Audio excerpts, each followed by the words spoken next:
Boundaries, boundaries, boundaries. We gotta block men. We gotta not let them in, and that's how the right man will get in, right? No. Okay, so boundaries is such a cool concept nowadays. A lot of y'all have had your boundaries destroyed recently by the wrong guy. So now you think it's a strength to talk about boundaries, boundaries, boundaries. I don't let this happen to me and this happen to me. All right, all you're giving is trauma and poor choices from the past, and now you got all this dark energy that a man has to be the light energy. You know what? We're gonna make this a longer video. It's like that stupid show that's on Netflix right now. There's Something Like Us or something like that, where she has a podcast where she basically just sleeps around, and then she gets the functional equivalent of a rabbi, a dude who's essentially gets no game, right? Gets no action.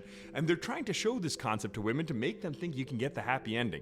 You can't when you do that when she's the nagging, assertive, even his brother or something has a naggy wife who tells him what to do, and they're trying to show some redeeming virtuous qualities of these men. You don't like those guys. You're dating those guys. Those are the weak men. Okay, they're not. If they show now a story, we're gonna go on this tangent, you're gonna follow along.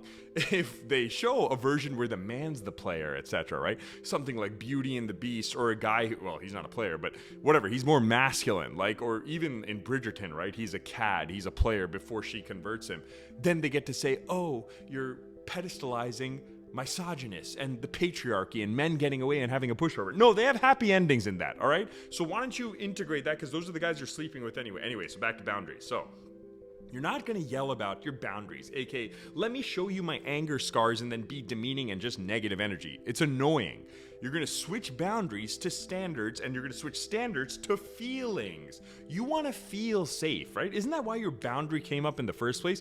Because something happened that felt like crap, and now you felt unsafe, and you felt sad and betrayed and neglected and underappreciated. So first, boundaries, when you state it as, I don't like men who are like this. I don't actually look for a player. I don't tolerate.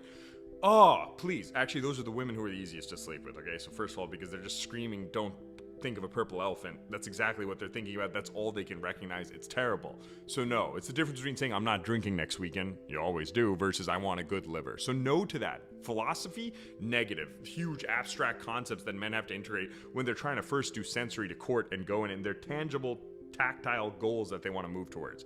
So no to that. Negative about other men and philosophy. Boom, boom, boom. The worst, worst, worst. The negative trifecta. The dark triad of women. The next thing is then doing a specific, discrete negative, right? I don't like when you do that, right? I don't like when you do this. You don't, honestly, at least a little more tangible, a little more manageable. You're not bringing up other men, and it's not huge philosophy, okay? It's not, I don't like when you do this because it reminds me of when my dad, okay, whoa, here we go. Woo! Okay, therapy, not for the dude.